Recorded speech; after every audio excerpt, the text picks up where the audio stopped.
Naranasan mo na ba yung napapagod ka dahil sa pressure ng buhay?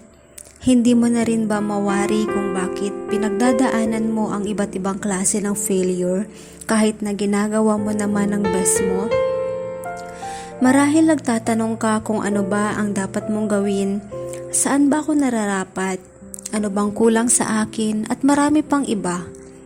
Paano kung sa lahat ng tanong mo sasagot ang Panginoon ng "You don't understand now what I am doing, but someday you will"?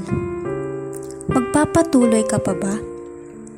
Bakit hindi kung sa kabila ng lahat ay binibigyan ka ng pag-asa na sa tamang panahon ay malilinawan ng lahat at magkakaroon ng justification ang lahat ng pinagdadaanan natin?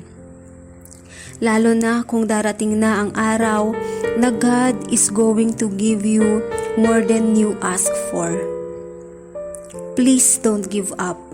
Despite our unanswered prayers, unplanned stopovers, and missed opportunities. Kasi papaano kung pagising natin bukas and that's the day na pala that everything changes. Minsan kasi we make our plans, but the Lord decides where we will go. Let us all cling on Him and believe that there's a perfect timing for us. I know mahirap. It requires a waiting season, but it is never a wasted season.